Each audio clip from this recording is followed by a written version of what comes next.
Greetings again. I'm back for another video, guys. This time, I'm kind of going to go a little bit more in depth about just the overall state of the class. I know I go on the PRB and I see people like worried because there isn't commits or there isn't a lot of commits. Well, first of all, the commits usually happen for FSU late spring or early summer. That's the way I've seen them kind of trend the way it goes.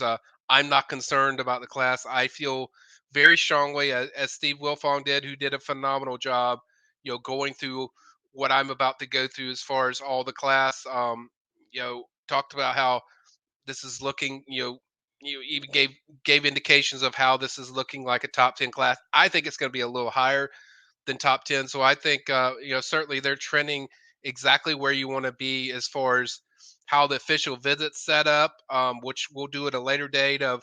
I'm going to break down each week of as we get closer to all these official visit weekends. Certainly the massive one on June 21st is where you got over 20 prospects that are officially visiting. That will be a massive weekend, which I feel like, there's going to be some good news that come out of that. Now, I can't say if they're going to announce then or at a later date, but I do feel going into that visit weekend, FSU feels like there's a good amount of confidence from what they can add from that weekend. But in this step, I'm going to just cover some of the stuff with the just the class in general. I think they're on pace to do what they need to do as far as a top 10 class. I'll start with the obviously you have the quarterback position, and I know people get concerned because Florida's mentioned and all this stuff. I'm like, I've checked consistently with this and with Chimo Jones, and I still feel like he is firm in that pledge to FSU. Is Florida pushing? Yes, but FSU is going to get the last summer official visit. I feel like he's going to. He when you're actively recruiting like he is, I think he's going to listen.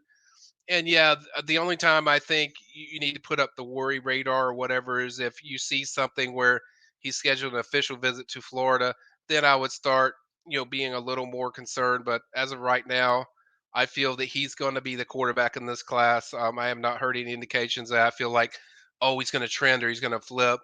I know the Florida on three side has said, that they feel like if they get him on campus, it could happen. And yeah, they are pushing and that could happen. But nothing's set up at this point. I think FSU has talked to him consistently. Communication is not slowed down, it has not changed, it has not altered. So I still feel like he will be the guy in this class. And then at running back, we've mentioned this guy several times, but Byron Lewis, I feel very good about where FSU sits. If I was putting in a pick, I would have Florida State for that one. There are other targets. I don't think there's like a for sure fire second guy, but I do think you'll get Lewis and probably an athlete in that class. So I think that running back room is kind of rounding out. You also had the wide receiver position. We've covered that, kind of extensively. That I even gave a top three group. I think certainly FSU is capable of getting two out of the three guys that I mentioned in there, which is Joshua Moore, Vernon Brown Jr., and then Dalen McClutchin.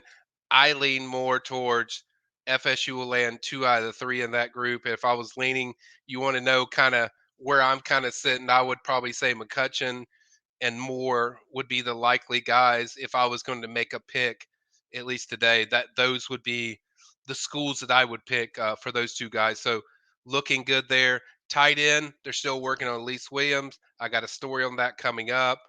That's one that's just going to trickle all year. It's going to take visits, going to see FSU play. Obviously, Georgia will be tough to beat because it's not like Landon Thomas a year ago where you had a kid that grew up a fan. I mean, at least is pretty comfortable with Georgia. He likes what they do with the tight end room, and why wouldn't you? I mean, they do a really good job. So I think that's one they'll battle all year. But I do think Hollis Davidson, who recently decommitted from Auburn, I like where FSU's trending in that recruitment. I know there's other officials.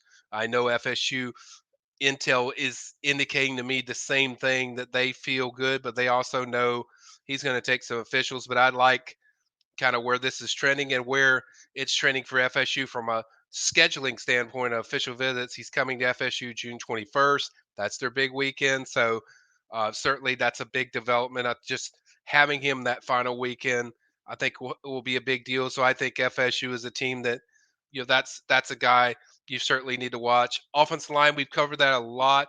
Solomon Thomas already committed. Yes, I feel good about where they sit with that, even though he's taking other official visits. Communication has been strong with FSU of even with the visits, if he's going somewhere or whatnot, they feel good about just the relationship, what's going on, how things are working from an NIL perspective, all that stuff.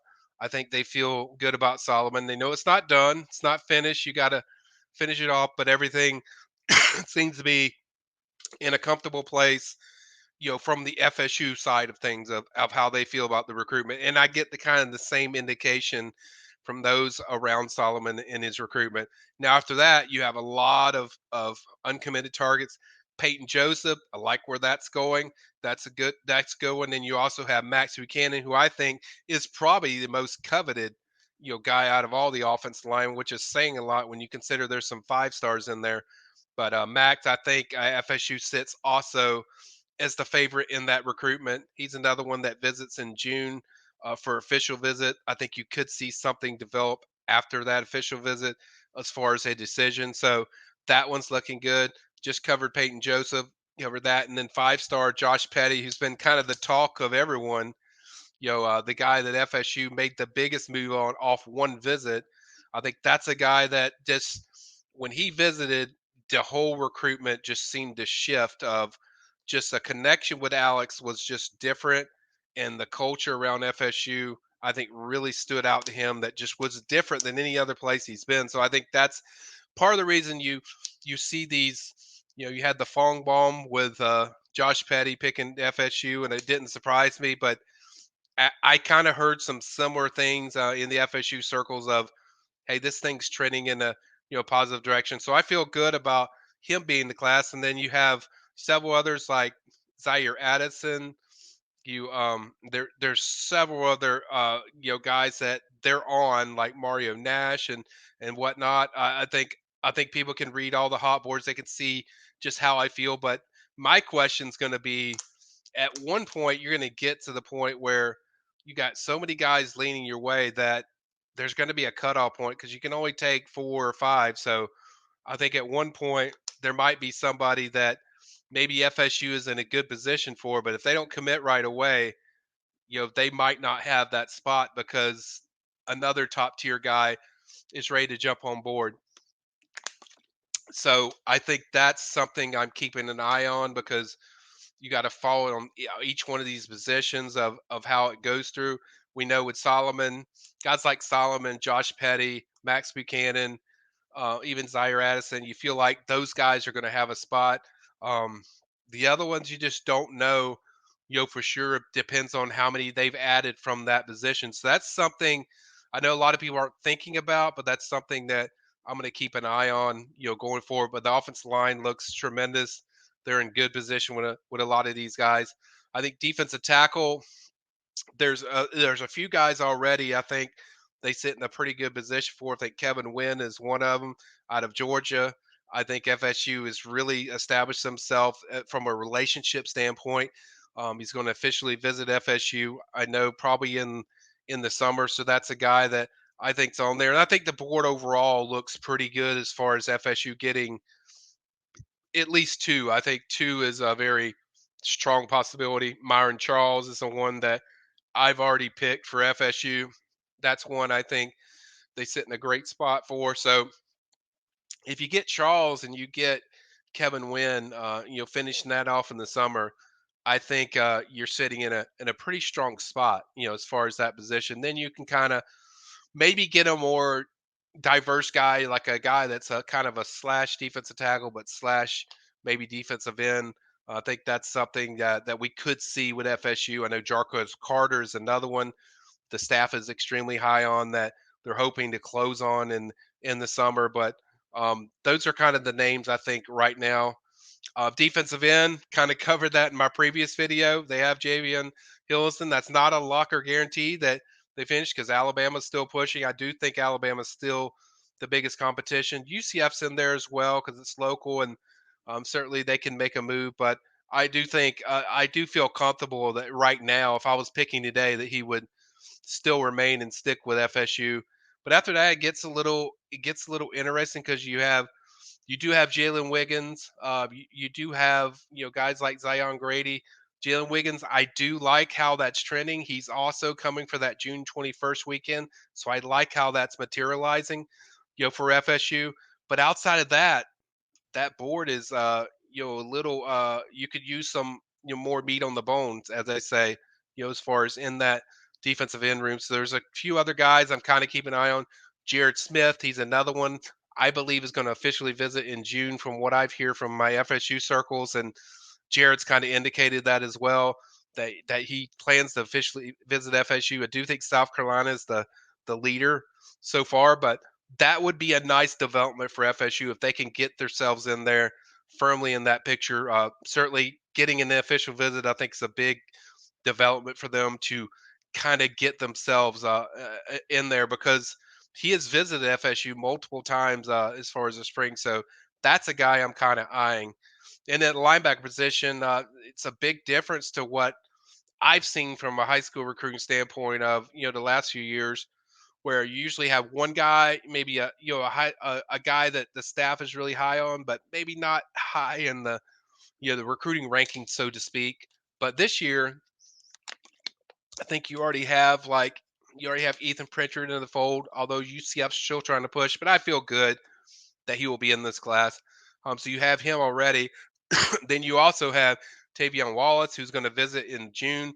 FSU is the favorite. I feel really good about their position. I'm probably going to put in an RPM pick. I can't remember if I did already, guys. I'll be honest, but I think that's a guy that they're sitting in a pretty strong spot for. And then several others like TJ Jackson's another one that's going to officially visit FSU later. That's a guy that I think they're getting involved with. So I do feel the 2 or 3 part is much more attainable than what I've seen in the past, where we mentioned like, hey, they could get 2 or 3, but you didn't feel like they were leading for some of those guys. But I think there's several guys in there in that room that they lead for. So I still feel really good about that linebacker room, or way it's developing, the way it's just coming into picture.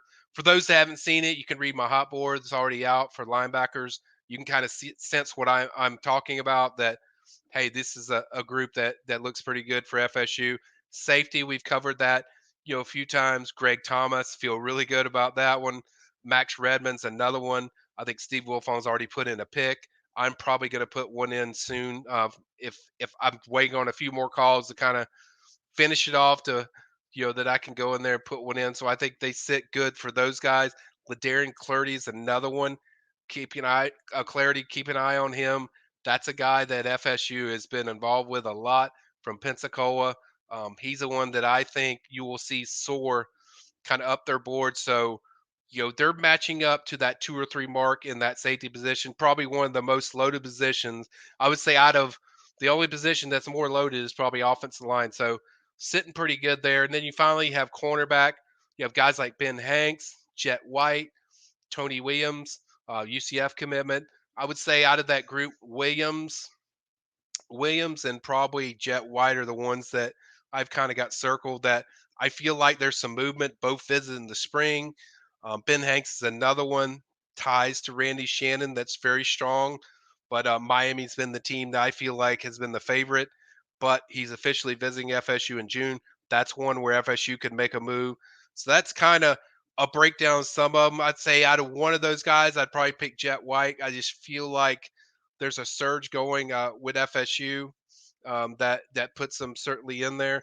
Kadon Gordon is another one that I think FSU likes a lot, that you could see emerging in this class. So as you can see, guys, I feel it's coming all together. A lot of these guys are going to officially visit in June. Some of them might wait for the fall, but I think it's cycling together as far as way the staff wants this class to come together. Obviously, it starts with quarterback. They do need to solidify that situation, Trammell. I think that's going to get worked out in the next few weeks, one way or the other. I think if you see him visit, then you might see FSU start. You're looking at other quarterbacks to just mainly officially visit, but Certainly, I think it's going to come into picture after that comes there. But like I said, I do think he will stick with FSU and his commitment because, like I said, the ties go really deep of what FSU's done with quarterbacks and Jermel Fing's really dialed in to want to be a part of that, want to be developed to that level. So I think overall the class to me looks like top 10, a little bit higher than top 10, maybe 8 or 7 for me when I look at the class of how I think it could have materialized. So that's kind of where things stand. No, it's not doom and gloom like everyone thinks it is, but the commits I think are coming. I think the summer is going to be a very busy time. Now, if that didn't happen, then yeah, I'll probably do another video and kind of address the situation. But for now, I feel like they're positioned themselves pretty well as far as each position and kind of too where they stand with every position. Because as you know, I went through all these positions, guys, and you can tell like 2 or 3 of them, for most of them, they feel really good that these guys they sit in the pole position. So I think it's going well, but they still have work to do in the summer. It's going to be a very crucial time. But once again, this is Michael Langston, senior analyst, warchant.com.